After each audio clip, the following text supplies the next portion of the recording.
Welcome, my name is Bjorn. Thank you for joining me. We're going to be looking at Raven from the DC Universe, something that I felt would be a bit easier to make. I went back and remade this character after making the first video, and I felt like I came up with something a bit better that may fit the character build that I had came up with previously. So let's go ahead and jump into it. Alright, so let's go ahead and look at the race here. So I have a Scourge ASMR loaded up here already. I decided to go with this over, say, Half Elf. Half Elf would be a really good power gamey one if you wanted to, or human variant. But I decided to go with a Scourge ASMR, mostly because of story-wise, for myself at least. This is, of course, I'm saying this so that, you can change this out if you want, but with the Scourge ASMR, they are beings of light. They are beings of like these solars and powerful angels, and they descended from one, or their family line made. It's similar to tieflings, except these people are a lot more rare than tieflings, that's for damn sure. But I really like this because it will contrast really well with the class, and that class that we're going to be is in fact a Shadow Sorcerer. I mean, it's pretty obvious. You're playing Raven from the DC universe. It makes sense.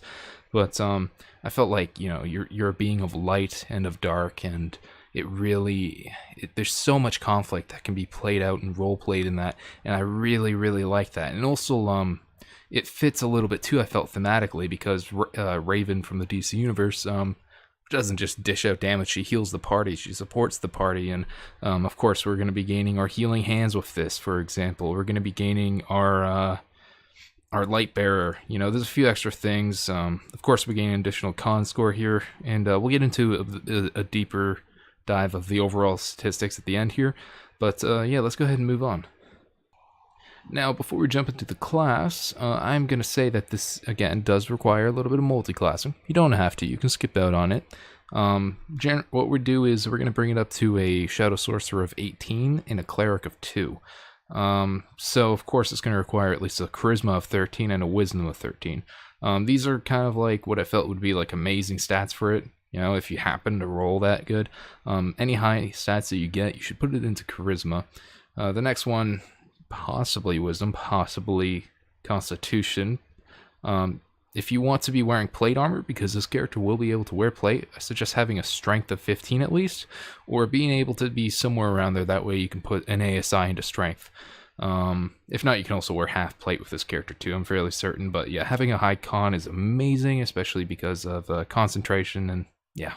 Now, as for the background, I personally like the Sage with this character because of, I felt like the character of Raven was very knowledgeable, was able to research a lot, and of course that feeds into that sense of support, a support that isn't necessarily direct, that may take some time with the researcher feat. So like if your parties run into an issue with not being able to find information on this, all of a sudden they can turn to you and be like, yeah, I know this place, I've heard of it, I don't know, maybe it doesn't exist, maybe it does exist, or it's famous, or we need to break into it, or something along that line.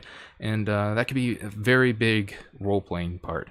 Also with this, I decided to go, it gives you the history, and I decided to go with investigation, and a couple of interesting languages. Actually, Celestial we can change out, because we are an ASMR. Let's go with Elvish. Alright, now we're over here at the class. So normally I would go level by level and explain what to do and what to go with, but I'm very conflicted even now to decide where I would interject the life domain cleric. So of course we're going to start with the Shadow magic sorcerer, because I felt that would only be appropriate. And of course, I'll go over a few of their abilities, which are amazing. I love the Shadow Magic Sorcerer. So Eyes of the Dark. So if you're playing a human, you don't need to worry about dark vision, because you got 120 feet of it. Third level, you can cast a darkness spell, which if you cast it with your sorcery points, you can see through that as though it was normal darkness. Amazing, amazing ability.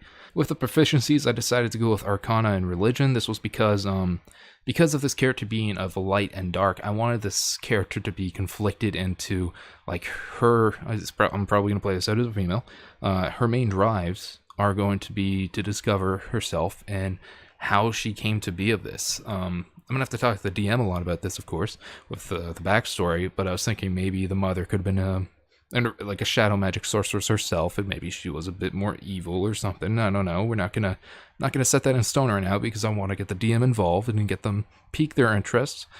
And then the father, they may have a background, like a lineage in which they've been known to sometimes produce ASMR. So that could be a mushing of whoopsies. And or another thing that I was thinking of too is that it gets a little bit weird, but like maybe they were a twin and she ate the other fetus, and all of a sudden your twin soul is with you all the time or some shit. I don't know. It could be something crazy. We're living in Dungeons and Dragons here. This is a place of high magic mostly. You can make any sort of backstory. Just talk it out with your DM. And of course, at first level, we also gain Strength of the Grave. This is amazing. We're especially at first and lower levels. We can make a Charisma saving throw. DC is equal to 5 plus the damage taken. So if we took 10 points of damage and that brought us under, the DC would be 15. We'd have to roll a Charisma saving throw and see if we get put up to 1. Obviously, this doesn't work when we are hit with radiant damage or by a critical hit, so it's limited. It's still pretty good. Also, with being an ASMR, we are resistant to radiant damage. So while it is not necessarily like by gameplay standards, a vulnerability is something where you take double damage from it, but I'm still using that word here because it's fitting. We are in turn vulnerable to radiant damage because of this. But because we have resistance to radiant damage, maybe that radiant damage wasn't enough to bring us under, so it might help us out. Now we get a whole bunch of meta magic options at 3rd level. We get the first 2. I decided to go with the Quicken Spell and Subtle Spell. I really like the idea of being a bit sneaky about shit. With Quicken Spell, you also get to have basically an extra attack or whatever on your turn with a spell casting, which is pretty nice. Some other ones at later level, I can't remember. Yeah, this is a 10th level one. I decided to go with Extended Spell at 10th, and at 17th I went with Twin Spell. With meta magic, the interesting thing that I looked up is that it will work for if you're multi-classed into Sorcerer. This will work with any other multi-class spell that you cast. There's nothing that says that you can't do it. There's nothing that would imply that you shouldn't. It's there. So, for example, with Twin Spell, when we get into our Cleric, we'll be able to cast Cure Wounds on, like, if we have both bodies right there in front of us, can touch them, and we can cast it with a sorcery point. We can get 2 out of it. That would be helpful for us because we're not really dipping too far into Cleric. Extended Spell, I really like Extended Spell, just in doubling a duration of something. I'll get into why this is so good with Hound of Ill Omen in a little bit. Now, for the first ASI I would recommend that you take would be Warcaster for very, very obvious reasons. Now, with Warcaster, we obviously have advantage on the Constitution saving throws when maintaining concentration, can perform somatic and components when holding a shield or a weapon in both hands.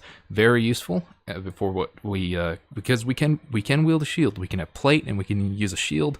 So amazing AC that we can get out of this.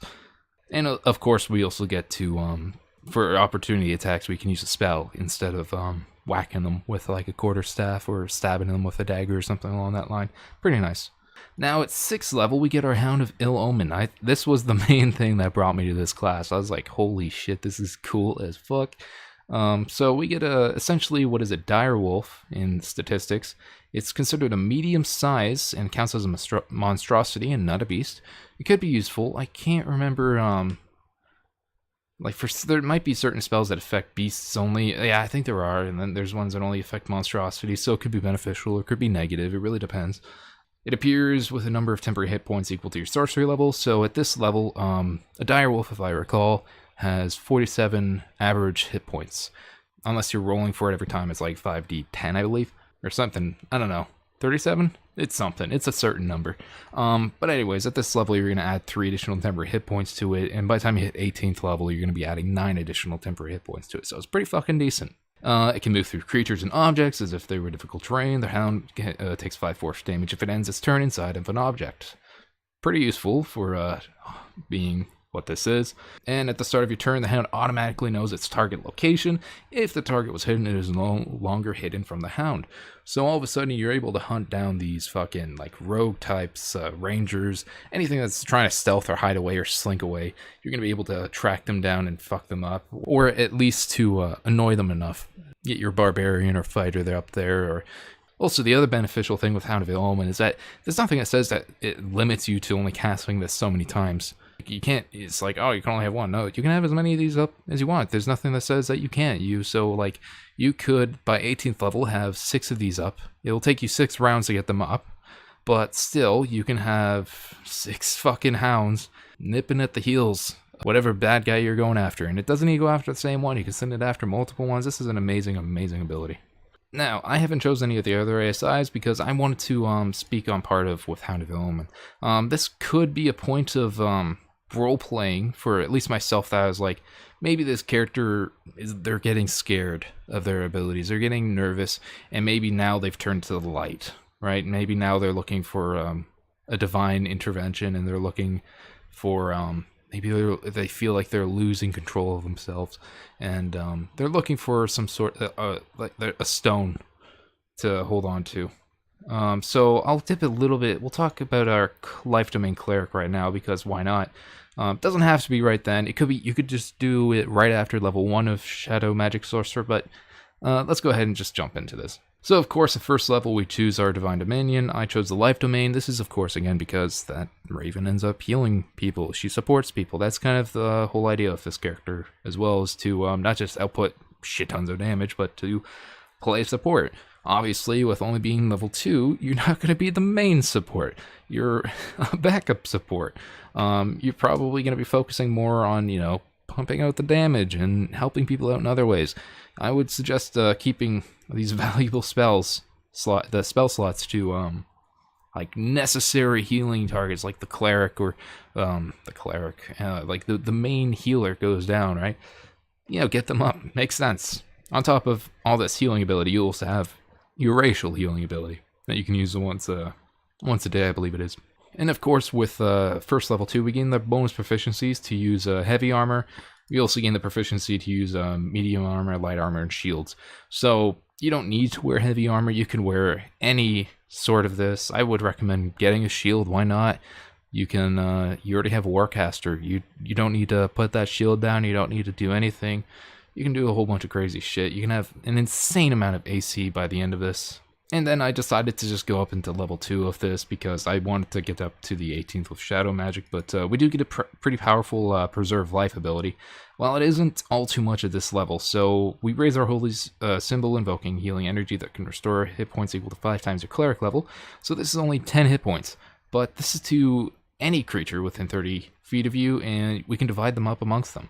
So if we have 3 people that are down, we can't get to all of them. We have 4 people, we have 5 people. It doesn't even need to be PCs. It could be NPCs that you want to keep alive.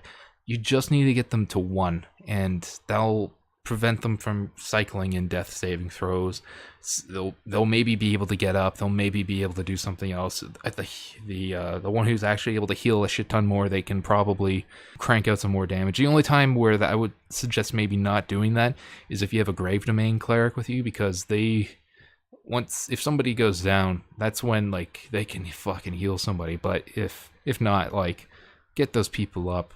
This can turn the tide of a battle. As small as amount as it is, that's it'll get your action economy back up to a higher point. But yeah, so that was it for Life Domain. We'll go over spells at the very end here. Now, as for feats, because we already have the Heavy Armor Mastery, I was trying to think of what I would like to go with for feats personally. I really liked Heavy Armor Mastery, if I could find that anywhere. Yeah, Heavy Armor Master right here. This is pretty impressive. So, we don't necessarily care too much about the strength at this point if you already have the ability to use it. So maybe this bumps you up to that 15, which you can use Heavy Armor Master. But having 3 points of damage reduced to you at all times, this is amazing. Amazing ability, especially at later levels, because this character can become very incredibly tanky at once she gets to her 18th level. It's unfucking believable how tanky this character can get. Now for another feat that I would of course recommend for any build is Lucky. This is a broken feat. Like, it's amazing. You can re-roll whatever roll you want 3 times a day. Fuck yeah. So, you know, that may help you maintain concentration on something absolutely vital, even though that advantage didn't help you. So, lucky 100%, an amazing feat to have. And at 14th level, we gain our Shadow Walk ability. This is pretty neat. I really wish it came sooner in the level, because I'm fairly certain the Way of the Shadow Monk get this like a lot sooner. Still, very amazing. We can teleport ourselves up to 120 feet, as long as we start within a dim lit or shadowy area. I can speak English.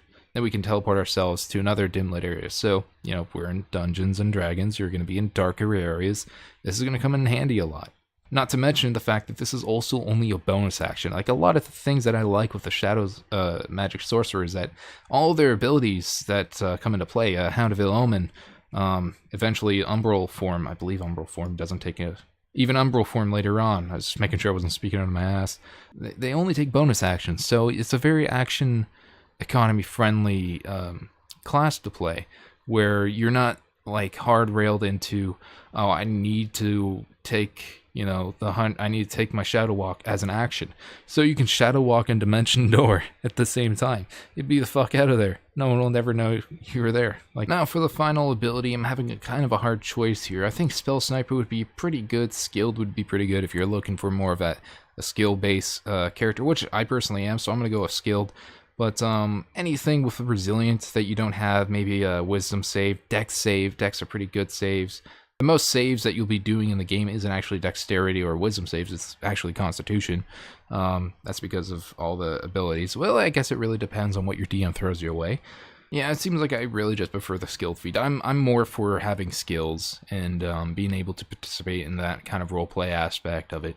Of course, you can just bump up another. This is a point in which you should, if you need to, bump up more in ASI, just the raw stats of your character if you need to. I'm pretending I don't need to. I'm just living in La La Land here. So for some skills, I would really recommend Insight. It's amazing with this character too. I feel like she could be pretty intimidating, you know, being all shadowy and even having that light aspect that comes out from her. That would be pretty fucking amazing to intimidate the shit out of somebody with, or with the Hound of Ill Omen. And then for a final skill, I'm thinking that maybe she needs to have, oh gosh, that's a hard one. I'm going to go with Persuasion here, because I want to be able to persuade people to that. Maybe with the backstory of my mother being a crazy bitch, or like a crazy Shadow Sorcerer herself, we could say, like, oh no, like I'm genuinely trying to persuade people that I'm not this evil person. Like, I come from it, and I know I kind of look like it, and I know I kind of have all of its powers, but I'm not that evil person, and that might help her with that quite a lot. Let's end off here with the Umbral Form. Umbral Form is amazing. So starting at 18th level, you can spend 6 sorcery points as a bonus action to magically transform yourself into a shadowy form. In this form, you have resistance to all damage except force and radiant damage, and you can move through other creatures and objects as if they were difficult terrain, and you take 5 force damage, blah, blah, blah, blah, blah, blah, and it lasts for a minute, or if you die, or dismiss it as a bonus action. So again, it's just a bonus action. It's pretty amazing. So there's also nothing that says that you can't have this up and your radiant consumption up. So you can be the literal embodiment of a shadowy creature alongside having the radiant consumption up. So that would be a very amazing visual to have. Like, just in my case, someone that's just decked out in full plate, has the fly spell on them, and is just swirling mix of shadow and light. And they are there to fuck shit up. They are not. They are there for business, and they're not there to. They're there to take heads, and they're there to fucking end life, but at the same time help people. Okay, we'll quickly go over some of the spells I would recommend. Let's not do that. That's annoying to look at. Let's go ahead over here. So for cantrips, I would recommend Chill Touch is pretty good. Fireball, Dancing Light, Mage Hand, Minor Illusion, Prestidigitation, all pretty standard stuff. Ones I'm not going to go over all of them because, you know, of course you need to go over what you feel is needed for yourself. Counterspell, I feel, is necessary for, if you can have it, you use it. Fly is pretty nice, Fireball, but the one that I really like the most that I'm able to cast is Haste. Now with Haste, we should be able to, okay, so we can summon our Hound of Ill Omen, yeah? And then as it's summoned, we cast haste on it. So all of a sudden, its movement speed goes from 40 feet, because of direwolf statistics, it goes up to 80. We can, like, no matter, we can summon this hound up to 30 feet away from somebody. They're already on them. But if that person tries to dash or disengage or whatever, like, that's 80 feet that they're going to have to contend with. That hound will always be on them, which is insane. They also get a bonus action. They get 2+8 to their AC. Like, it's pretty fucking cool. And on top of that, like, it's concentration, yeah, but we have the proficiency with the saving throw, and we also have advantage on it. Like, it's fucking amazing. That was just one thing, but I'm not going to get into too heavily with the spells. Of course, there's like certain spells that come with this. I would always recommend guidance. Beautiful, beautiful spell. And of course, you get like healing word and all that shit. But let's go ahead and look at the overview. All right, so first things first, let's go ahead and just admire these fucking stats that I'd probably never ever roll. But yeah, so +3 to strength. So we're able to wear our plate, which means we have a 26 AC thanks to the plate, +3, and a shield +3 at level 20. You know, like, it's gonna cost you a lot of gold to get, but you should have that gold easily. You know, Dex isn't worth our shit. Isn't worth shit. That can be even lower. It doesn't matter. Our Dex could be like a 7 or something like that. That could be a flaw of ours, I would like. Our con is pretty high. I really like that. Intelligence. I like to have the intelligence pretty high, especially because in this role, I'm assuming that we are the arcanist of the group or something like that. Or even if we aren't the only one, we can help assist. We can, you know, get involved with that roleplay. Wisdom, of course, we need to be, again, a minimum of 13 for the multi-class with this. I just have it up to 16 because I like to see high numbers. It makes me feel good. And of course, our charisma is at a +5, which is fantastic. We'll take a quick look at our skills. We have Arcana, History, Insight, Intimidation, Investigation, Charisma. We have Charisma. And we have Persuasion and Religion. So, not, like, I really like this. It's well-rounded. It focuses on this character's story, their development, how they can aid the group. With our defenses, of course, we'll always have the Necrotic and the Radiant damage resistance, which is beautiful. Our health is kind of not bad. If you roll better, good luck. For a weapon with this, I would recommend maybe a quarterstaff too. I don't know, you can have a shield and a staff. That'd look pretty cool. I think that'd look, like, thematically, that'd look fucking cool. Let's go over to equipment too. You can have the robes of the Archmagi on top of the plate, which would be pretty awesome. You can have increased save DC. I'm not going to go too much into equipment, but this was just an item that I looked at and I liked it. I was like, ooh, shiny. So yeah, I think that's just about it. I think I'll wrap that up. There's not too much more about this character that I want to get into. Like, I have a lot of discussing to do with my DM about how I want to go about this character and what they're willing to, you know, put up with. But yeah, I really hope you enjoyed this. I hope it inspired you to make your own character or go with this one or something else. But yeah, have a great day and bye bye.